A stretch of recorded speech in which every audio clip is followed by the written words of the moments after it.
My name is Saurav Gupta. My company name is Sundown Entertainment earlier. Now his name is changed, Sundown Industries Private Limited. I am last 24 years से business कर रहे हैं real estate का और would का। 2016 में मुंबई में हमने एक एंटरटेनमेंट की कंपनी बनाई और हमारी काफ़ी बड़ी ऑफिस बनाई हमने, ये सोचते हुए कि एंटरटेनमेंट में भी हम काफ़ी अच्छा नाम करेंगे। डिजिटलाइजेशन आना था, ये सब चीज़ों पर हम ऑलरेडी पहले R&D कर रहे थे। तो हमने एक प्रोजेक्ट को डिज़ाइन किया जिसमें हमने सन्नी जी को साइन किया। हमारी काफ़ी बड़ी टीम थी। सन्नी जी से हमने कहा कि भी हम नए हैं और हम ये चाहते हैं कि हमारा प्रोजेक्ट थोड़ा जल्दी से बन जाए। उन्होंने कहा नहीं, कोई दिक्कत नहीं है, हम आपको डेट देंगे।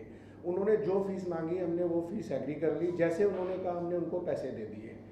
बट हमें नाउ अब रियलाइज़ ये हुआ काफ़ी बार कि वो सिर्फ हमसे पैसे लेना चाहते थे और हमारा काम नहीं करना चाहते थे। इनिशियली उन्होंने हमसे 4 करोड़ रुपए में एक फ़िल्म साइन करी 2016 में, 1 करोड़ रुपए एडवांस ले लिया।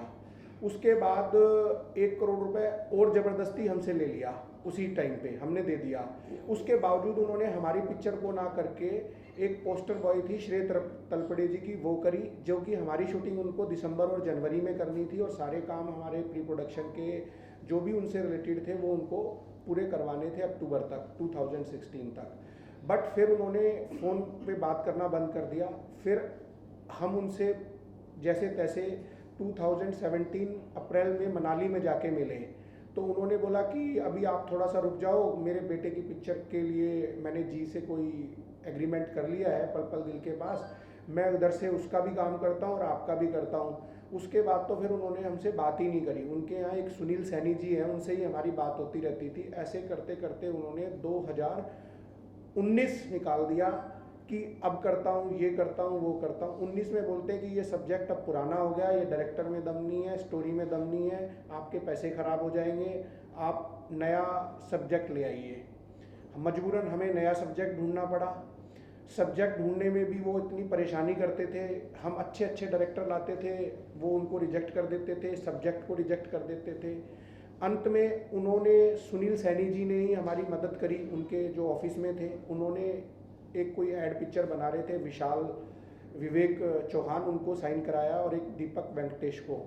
फिर हमने दोबारा से 2020 में प्रोजेक्ट चालू किया। उन्होंने फिर वही 2022 में 2 साल लगा के कि अब ये डायरेक्टर ठीक नहीं है, ये सब्जेक्ट ठीक नहीं है, बिना सुने ही उसको रिजेक्ट कर दिया।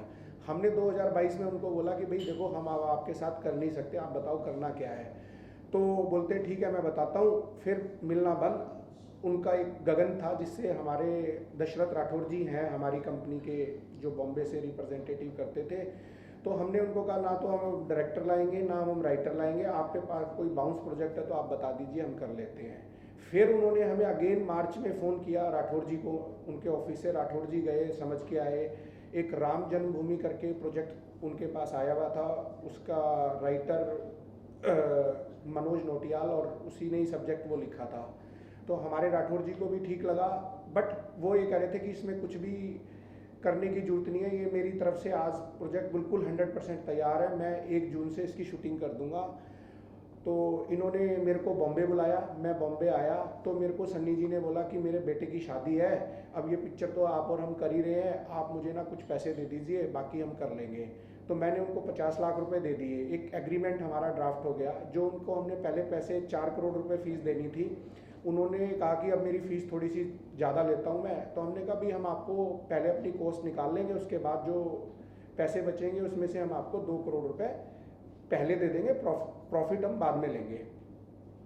तो उन्होंने उस एग्रीमेंट को मेरे सामने साइन करवाया। वहाँ पर काफ़ी सारे लोग थे, मेरे भी ऑफिस के आदमी थे, दशरथ राठौर जी थे।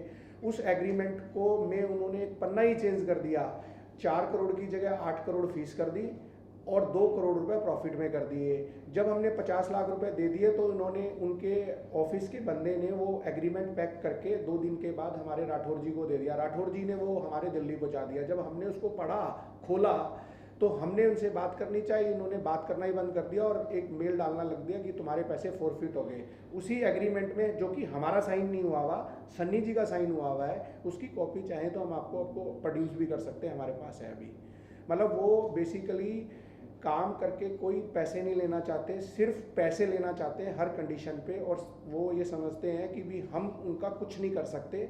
और वो बहुत बड़े स्टार हैं, बहुत बड़े बाप के बेटे हैं और एमपी हैं, और वो यूनिनोमियस हमें 8 साल हो गए आज पैसे दिए हुए। हमने 25 करोड़ रुपए ट्रांसफ़र किया था, हमारा सारा का सारा 25 करोड़ रुपए जीरो कर दिया मेरे पास, जिसका वाइट में पूरा अकाउंट है। 4-5 करोड़ रुपए हमने ऑफिस में बनाए, सैलरीज में चले गए। खुद सन्नी जी ने 7 करोड़ रुपए के आसपास तो लोगों को बंटवा दिया, जो जिनके एग्रीमेंटों में लिखा हुआ है। तो हम बहुत, हमारा नुकसान हुआ, समय गया, और जो हमने एक सपना देखा था कि हमें यहाँ आके काम करना है, उससे हम डिफीट हुए। फिर हम थक हार के जब हमारा फ़ोन उठाना बंद कर दिया, हमने जो अभी 3rd प्रोजेक्ट किया उसके लिए स्टूडियो फिल्मिस्तान भी बुक कर दिया था, उसको भी पैसे दिए हुए हैं। इन्होंने जैसे ही वो एग्रीमेंट की कॉपी आई और हमने इनको फ़ोन पे बताया, उसके बाद से इन्होंने हमारा फ़ोन उठाना बंद कर दिया, कोई बात नहीं करी, कुछ नहीं करी। उसी पिक्चर को फिर एक दूसरे आदमी से भी फिर फर्दर साइन करके पैसे ले लिए, और उसने तो सेट बना दिया, तो उसकी शूटिंग पर भी नहीं आए। तो मेरा आप लोगों से ये दरख्वास्त है कि भी जो मेरे को भी एक, मैं कानून को मानने वाला हैवी टैक्स पेयर हूँ, मेरे को भी जस्टिस दिलाने में आप लोग मदद करें।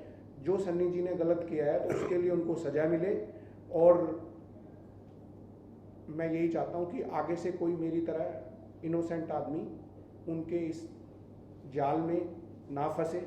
और हमारी नॉलेज से हमें ये भी पता चला है, हमने अपने फोरेंसिक से पता किया है 1-2 लोगों से जो हम कर सकते थे, इनके पास कम से कम इनके अकाउंट में 100 करोड़ रुपए ऐसे हैं जो ये लोगों से लिए बैठे हुए हैं आज तक, जिनका काम नहीं किया।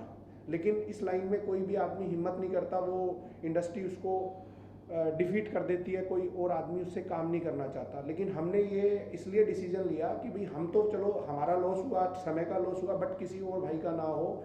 इतनी बड़ी इंडस्ट्री है, इसमें कुछ रेगुलेशन आए। मेरी आप लोगों से यही रिक्वेस्ट है कि जो मैंने आपसे वर्ड कहे हैं वो 101% सच है, और सबके मेरे पास मेल्स हैं, रिकॉर्ड्स हैं, एग्रीमेंट्स हैं, मेरे अकाउंट से पैसे गए हैं, मैंने कोई कैश में किसी को पैसे नहीं दिए, और बहुत हमारा डैमेज किया इन्होंने, हमारी रेपुटेशन को भी हैम्पर किया। जैसे हम वुड में थोड़ा सा मार्केटिंग करना चाहते थे कि भी इस पिक्चर के द्वारा हमारा वो बिज़नेस भी सफ़र किया इससे काफ़ी, और हमने लॉन्ग अवेट करके, ये नहीं है कि ओवरनाइट में डिसीजन लिया, हमने 2016 से लेके 2023 तक जैसा उन्होंने कहा, जब जैसे कहा वैसा मानते हुए, बाद में जब हमें लगा कि ये कुछ नहीं है और ये अब चीटिंग के साथ फर्जरी पर भी आ गए हैं कि एग्रीमेंट भी गलत बनाने लगे हैं, तब हमने ये डिसीजन लिया कि अब हम आपके साथ काम नहीं करेंगे, और अब हम आपकी, हमें जस्टिस चाहिए, हमें पुलिस कंप्लेंट करनी है। हम अशोक सर से मिले और हमने अपनी सारी बातें अशोक सर को बताई। Thank you. एक चीज़ मैं क्लियर करना चाहूँगा कि आज कोई भी एग्रीमेंट बनता है, अगर आपके सामने साइन होता है एग्रीमेंट, तो आपको कभी ये सोचने की ज़रूरत नहीं होती कि आपके सामने अगर उसने साइन किया है और वो कह रहा है कि मैं आपको फॉरवर्ड कर दूंगा, तो आप कहीं बीच में पन्ना चेंज कर देंगे उसका। अब इससे बड़ा गुनाह क्या हो सकता है? चलिए हम उसको भी एक बार पीछे रख देते हैं, मगर ऐसा एक के साथ नहीं हुआ, ऐसा कईयों के साथ हुआ है। यहाँ तक कि जैसा मैंने आपसे कहा कि एक प्रोड्यूसर है, उन्होंने कम से कम जो है अपने पिक्चर पे अब तक जो है 50 करोड़ लगा चुके हैं। 75% पिक्चर कंप्लीट है। सन्नी जी का सिर्फ 3 या 4 दिन का काम है, और सेम मोडस ऑपरेंडी उन्होंने अपनाई है। और उस प्रोड्यूसर से मेरी बात हुई थी, तो अभी हफ्ते 10 दिन पहले ही उन्होंने कहा, अशोक जी मेरे पास और कोई रास्ता नहीं है, मैं सुसाइड नोट आपके पास छोड़ के सुसाइड करूँगा। यानी एक आर्टिस्ट जो है इस हद तक पहुँच जावे तो उसके ऊपर डेफिनेटली एक्शन लेनी चाहिए। मेरा अपना एक्सपीरियंस बता दूं कि जब हम लोगों ने पुलिस स्टेशन में इनके द्वारा कंप्लेन कराई, तो एक बार तो ऑफिसर्स हक्के बक्के रह गए, क्योंकि उस वक्त जो है वो सिटिंग एमपी थे। वैसे साहब हम लोग कुछ नहीं कर सकते इसमें, वो एमपी है, हमारे पे कहीं से भी दबाव आ सकता है या हमारे को क्वेश्चन किया जा सकता है। तो उस कंप्लेन पर जो है भले ही हमारा स्टेटमेंट लिया गया, मगर जब तक इलेक्शन डिक्लेयर नहीं हुए ऑफिसर भी कोई कार्रवाई नहीं कर पाए। यानी इसका मतलब ये है कि आप अपना समाज का रुतबा अपने पोस्ट के रुतबे से आप किसी से कुछ भी कर सकते हो, मगर आपको क्वेश्चन करने वाला कोई नहीं। मगर आज की तारीख में जो है प्रेस इतनी इंडिपेंडेंट है कि प्रेस के कारण ही जो है आज अच्छे अच्छे लोग जो हैं वो बिहाइंड द बार हैं, क्योंकि प्रेस ने अपना रोल जो है बखूबी बहुत ही अच्छी तरह से निभाया है और उन चीज़ों को एक्सपोज की है। और वही एक कारण है कि आज अच्छे से अच्छा इंसान जो है वो बिहाइंड द बार है, भले ही कितनी भी बड़ी पोस्ट पे हो। मैं सुनील जी से रिक्वेस्ट करूंगा, इनका एक्सपीरियंस तो और भी वर्स्ट है। चलिए गौरव जी अपना 25 करोड़ भूल सकते हैं, मगर हर आदमी के अंदर इतनी ताकत नहीं है कि अपना 25 करोड़ भूल जावे और इंसान जो है वैसे की वैसे बैठा रहे। और इसी वजह से जब इलेक्शन डिक्लेयर हो गए उसके बाद जो है उन्होंने पुलिस ने जो है नोटिस भेजी है। इस नोटिस की और एक खासियत बता दूँ, इस नोटिस में उनको बुलाया गया था एक्सप्लेनेशन के लिए, मगर उन्होंने एक्सप्लेनेशन भेजा कि आज की तारीख में मैं बॉम्बे के बाहर हूँ, जबकि हमने पता किया तो उस दिन वो बॉम्बे में ही किसी की शूटिंग कर रहे थे। यानी अब इससे अधिक और झूठ क्या हो सकता है। मैं सुनील जी से रिक्वेस्ट करूँगा वो अपना एक्सपीरियंस सुनाए। अशोक सर, आपसे एक सवाल है कि आप काफी बॉलीवुड के काफी बड़े सेलिब्रिटी हो गए। हाँ जी, बॉलीवुड में सर आप काफी बड़े सेलिब्रिटी के भी वकील रहे हैं। पहले मेरे ख्याल से सुनील जी अपना एक्सपीरियंस सुनाना चाह रहे हैं। जी सर, बोलिए। मैं सुनील दर्शन, लगभग 40 साल करीब मैं फिल्में बना रहा हूँ और उससे पहले डिस्ट्रीब्यूशन का पैदाइशी इस फिल्म इंडस्ट्री का हूँ। 64 साल का हूँ और 64 साल में से 64 के 64 साल इस फिल्म इंडस्ट्री में बिताए हैं थ्रू जेनरेशंस।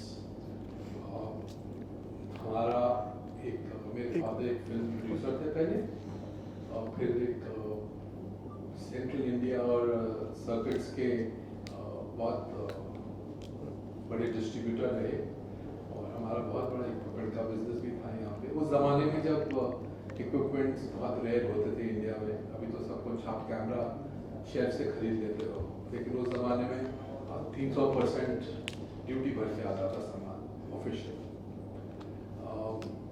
सनी देओल से पहले मिस्टर धर्मेंद्र जी हैं, उसके फादर, उनके साथ भी अच्छे ताल्लुकात रहे। उनकी कई फिल्में हमने डिस्ट्रीब्यूट की, उनसे एक बहुत अच्छे ताल्लुकात हम समझते रहे। सनी देओल की पहली फिल्म बेदाब जो थी उस पर भी जो था हमारा कंट्रीब्यूशन था। मेजर्स में आपको गिना के अपने आप को छोटा नहीं करना चाहता। उसके बाद उन्होंने घायल बनाई, उस पर भी मेरा बहुत कंट्रीब्यूशन था। फिर मैं कहूँगा मैं अपने मेजर नहीं कराना चाहता। बरसात बनाई जब उन्होंने बॉबी देओल को लॉन्च करने की, उस पर भी मेरा कंट्रीब्यूशन था, उसका डिस्ट्रीब्यूटर भी मैं था। उसके अलावा मैंने जब अपना करियर एज फिल्म मेकर शुरू किया तो सनी देओल को अपनी पहली फिल्म में कास्ट किया अनिल कपूर के साथ, इंतकाम 1987-88 की बात है। उसके बाद दूसरी फिल्म बनाई लुटेरे, जिसमें सनी देओल, जूही चावला, नसीरुद्दीन शाह वगैरह थे। उसके बाद मैंने खुद डायरेक्ट की अजय, जिसमें सनी देओल और करिश्मा कपूर थे। और 10 साल में जब मैं 10 फिल्म बना सकता था तो मैंने 3 ही फिल्में बना पाया, क्योंकि सनी देओल के साथ काम करता था। और कहीं ना कहीं क्या होता, हम हिंदुस्तानी लोग, कम से कम पुराने वाले जो थे, आजकल के लोग एजुकेटेड ज़्यादा हैं, समझदार ज़्यादा हैं, दिमाग से काम लेते हैं, हम लोग दिल से काम लेते थे इस फिल्म इंडस्ट्री में। तो एक एलिजेंस, एक रिलेशनशिप्स, इन चीज़ों की कदर बहुत करते थे। एक दिन मेरे साथ एक बहुत बड़ा फियास्को हुआ, जो मेरी गलती कहो या विश्वास कहो या भरोसा कहो, जो सनी देओल ने मेरे साथ खेला। और मेरे बहुत लंबे चौड़े पैसे, मेरा सारा किस्सा पब्लिक डोमेन में है, तो मैं उसको ज़्यादा एपिसोडेट नहीं करना चाहूँगा।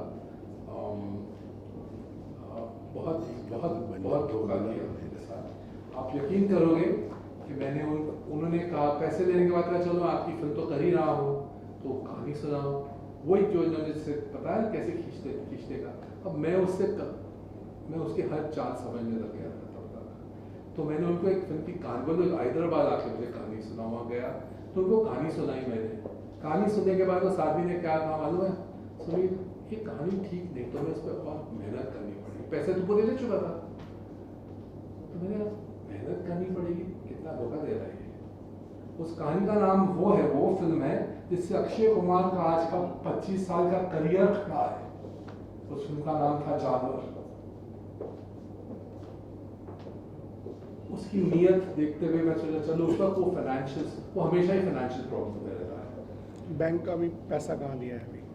नहीं वो रहता है, नीयत होती है देने की, नहीं तो मेरे पैसे देना कोई बहुत बड़ी चीज़ नहीं। सर पैसे हैं मगर नीयत 100 नहीं है। करोड़ रुपए बैंक आज तक भी नहीं दिया MP बनने के बावजूद भी। उसके फादर धर्मेंद्र जी बहुत बुजुर्ग हैं, उनके शान के खिलाफ मैं कुछ कहना नहीं चाहूँगा, इसलिए उनका जिक्र इसके ऊपर नहीं करूँगा।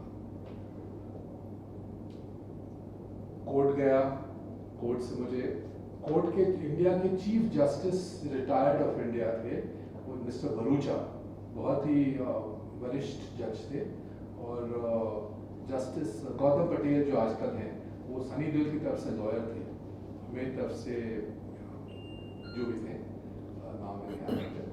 तो वहाँ जस्टिस भरूचा को इसने कहा कि मेरे पास पैसे नहीं है सुनील को लौटा देने के लिए, तो प्लीज़ मैं उसकी एक फिल्म में काम कर लेता हूँ। मैंने कहा, मैं जस्टिस भरूचा को समझाया, नहीं मैं नहीं करना चाहता सर। उन्होंने कहा देखो इसके पास पैसे नहीं है देने के लिए, ये जब मान रहा है मेरे सामने मान रहा है तो भाई वो तुम्हारा कोई गलत तुम्हारे साथ नहीं कर पाएगा, तुम इसकी प्रपोजल को फिर मान लो। ये 2007 की बात है। तो मेरे पास मैं एक उनकी इज्जत, उनका सम्मान और उनकी बात पे विश्वास करके मैंने ओके कर दिया। एक एग्रीमेंट बनाया गया कि 3 महीने के अंदर उसको सब्जेक्ट ओके करना ही पड़ेगा, और उसके बाद 8 महीने के अंदर उसको फिल्म कंप्लीट करनी ही पड़ेगी।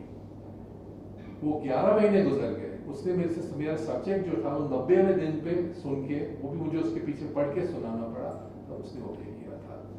फिर 8 महीने तक मेरे से कहानी डिटेल्स डिस्कस कर रहा था, मेरे राइटर्स को मैं भेजता था जो मेरे एसोसिएट्स हैं, वो वरिष्ठ लोग थे, ऐसे नहीं कि कोई नए लड़कों को भेज रहा था, और एक्शन कोऑर्डिनेटर्स डिस्कस करता रहा, लेकिन फिल्म नहीं कंप्लीट की।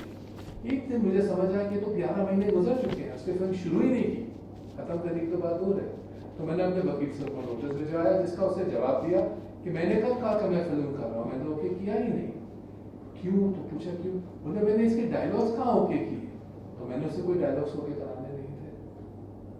लेकिन फिर ऐसे ही उसके चक्रों में ऐसा होता लीगल जो है उसने फंसा के मुझे घुमाता रहा, फिराता रहा, घुमाता रहा, और उसके बाद आज भी वो केस जो है 2016 के दिसंबर महीने में डबल बेंच पे लगा हुआ है, लेकिन डबल बेंच बॉम्बे कोर्ट की तो हालत उससे ज़्यादा आप लोग बेटर जानते होंगे।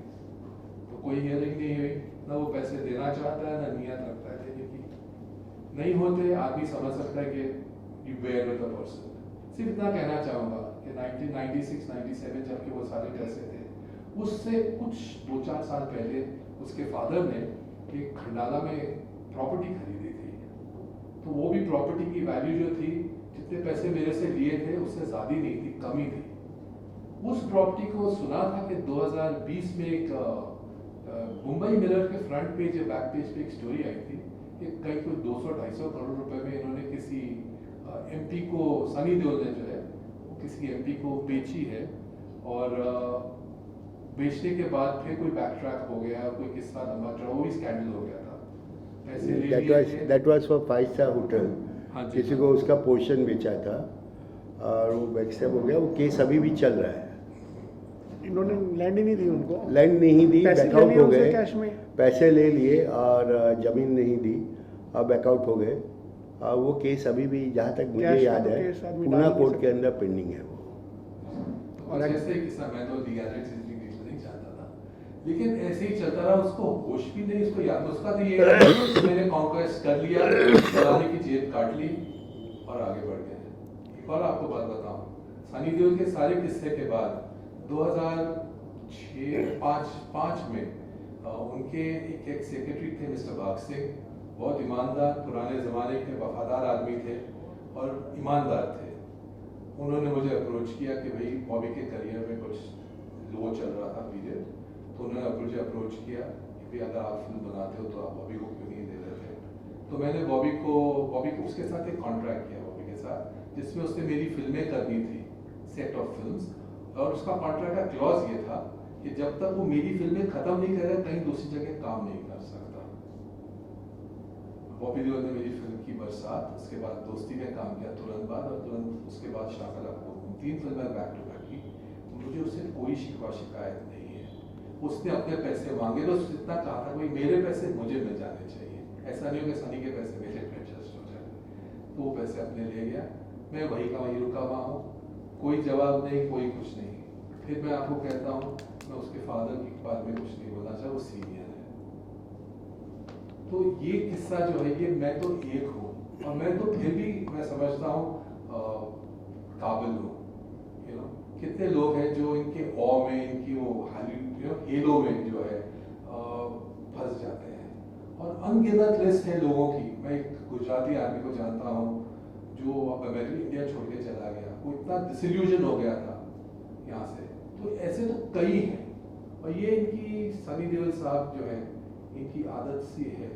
और ये आपको इसलिए I want you people, I request you people, मैं जानता हूँ बहुत आसान नहीं है जो मैं आपको बोल रहा हूँ, क्योंकि मेरी आवाज़ एक है, आप शायद मुझे साथ दे दें, लेकिन इनके पास बड़ी बड़ी फौजें हैं जो डिजिटल प्रिंट को हैंडल करती है, और वो मेरी आवाज़ को दबा देंगे। क्योंकि एक साल पहले किसी चैनल ने मुझसे बात की थी, और मैंने ये बात उनको जो सच जो आपको बता रहा हूँ वही उनको बताया था। तो मेरे उस वीडियो के ऊपर मुझे बहुत अब्यूज़ और स्लैश किया गया था। लेकिन देखिए ताकत कुदरत और सच्चाई की ये है कि अगर उन्होंने 100 आदमी मेरे खिलाफ लगाए तो 1000 आदमी जो थे उन्होंने मेरी तारीफ और मेरा सपोर्ट किया। तो इसीलिए आपसे भी रिक्वेस्ट करता हूँ, बुराई को सपोर्ट मत कीजिए और कुछ नहीं। शुक्रिया। जब इतनी बात निकली है तो एक रिसेंट किस्सा बताऊं। अभी गदर 2 जो है आप लोगों ने सुना होगा, हिट हो गई। मगर गदर 2 में भी जो है, जो कि जी टीवी का प्रोडक्शन था, डेट अनाउंस हो गई थी, 15 दिन बचे थे और सनी साहब गायब हो गए, डबिंग नहीं की। लास्ट में जो है उनको ये कहना पड़ा हम किसी डबर से करवा रहे हैं, तब जाके उन्होंने आगे डबिंग किया और उसके लिए अलग से चार्ज लिया। वैसे ही जो है एक इसके पहले जी की फिल्म थी, उसमें जो है सनी जी जो है विदाउट दाढ़ी के थे, और जानबूझ के फिल्म का कुछ 1 या 2 दिन का काम बाकी था तो दाढ़ी बढ़ा के बैठ गए, बोले नहीं मेरी तो दूसरी पिक्चर में दाढ़ी की रिक्वायरमेंट है और मैं ये नहीं निकाल सकता।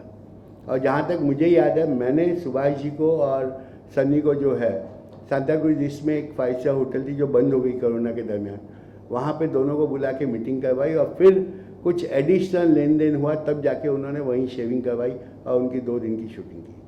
तो यानी अगर आप ऐसे कर रहे हो तो ये कुछ भी नहीं है, एक एक्सटॉर्शन है। You should be a professional person, you behave like a professional person. जैसा इन्होंने कहा अभी बॉबी देओल के लिए, उनके जहाँ तक मुझे ख्याल है, जहाँ तक मैं उस परिवार को समझाऊँ, शायद उनकी वाइफ जो है वो सारी डेट्स वगैरह एडजस्ट करती है, and she is so discipline कि अगर बॉबी देओल चाहे भी कि मैं आधी घंटा लेट जाऊँ तो वो खुद उनको पकड़ के गाड़ी में बैठा देती है, आप जाइए पहले शूट करके आइए। So that is called as a discipline. Dharm ji के साथ मेरी वाइफ ने भी पिक्चरें बनाई है, और मुझे याद है कि धर्म जी जो है वाली आप पर डे पे लो, उनका अगर टाइम 10 बजे का होता था तो 9:30 बजे पहुंच जाते थे वो, और आके एक ही बोलते हैं 10 जी किसको बांटना है, यानी उनकी स्टाइल ही वो थी। मेरी वाइफ ने और एक पिक्चर बनाई थी, प्रोफेशनल किसे कहते हैं, जीतू जी के साथ पिक्चर बनाई थी उन्होंने, और आउटडोर में कहीं शूटिंग थी। उस वक्त वैनिटी वैन का इतना सिस्टम नहीं था, और जीतू जी को ड्रेस चेंज करनी थी नया सेकंड सीन के लिए, कोई जगह नहीं थी। तो मिसेस को बोलते हैं भाभी आप क्यों चिंता करते हो, झाड़ी के पीछे जाके मैं कर लूँगा। तो that is called as a professional attitude. और जिस हिसाब से आप एक्सटॉर्शन करते हो वो डेफिनेटली वी कंडेम इट। और मेरे ख्याल से सौरभ जी से ज़्यादा एक्सपीरियंस जो है इनका जो काम देखते हैं उनका रहा है। मैं रिक्वेस्ट करूँगा ये 2 शब्द उसके लिए कहें। मेरा नाम दत्तू सिंह राठौड़ है, सौरभ जी साथ हूँ मैं। इनसे ज़्यादा इन्होंने किया है और सारी चीज़ें बता चुके हैं, लेकिन मैं बहुत ज़्यादा संदीप साहब के पास गया हूँ और मीटिंग पे मीटिंग करते रहे, ये डायरेक्टर लाओ। मैं इतने डायरेक्टर लेके गया इनके पास, ये भी पसंद नहीं, ये भी पसंद नहीं, और 3 डायरेक्टर उन्होंने खुद ने फाइनल किए थे, और तीनों डायरेक्टर के साथ साथ तीनों राइटर और सबको पैसे दिला चुके, 3 दफ़े इन्होंने पैसे दिलाए। और अब लास्ट में आके जब इनकी इच्छा होती है तो वो फ़ोन उठाना बंद कर देते हैं, बात करना बंद कर देते हैं, और एक और गुस्सा भी करते हैं। आप ऑफिस में जाते हो, कोई बात होती है तो उनको गुस्सा भी आता है, डराने की पूरी कोशिश करते हैं अगले को। ये भी वो काम करते हैं, क्यों हम गए थे वहाँ पे। तो हालांकि सौरभ जी बता चुके हैं सारी चीज़ें, लेकिन मैं सफ़र ज़्यादा किया। मैं 8 साल हो गया मुझे उनके साथ जाते में। सनी सर ये डायरेक्टर लाओ, दूसरा लाते हैं, तीसरा लाओ, चौथा लाओ, इतनी मीटिंगें करा चुका हूँ मैं इनके सबसे, और 3 डायरेक्टर फाइनल करने के बाद में आज हम यहाँ आपके सामने हैं। तो मैं आपसे रिक्वेस्ट कर रहा हूँ कि आप हमें इंसाफ दिलाइए, और आगे वकील साहब है ही करने वाले, लेकिन आगे दूसरे लोग इस सफ़र जो हम हुए हैं वो लोग नहीं, वो हम चाहते हैं। बाकी सुनील जी बता चुके हैं, सौरभ जी बता चुके हैं। धन्यवाद। You take questions.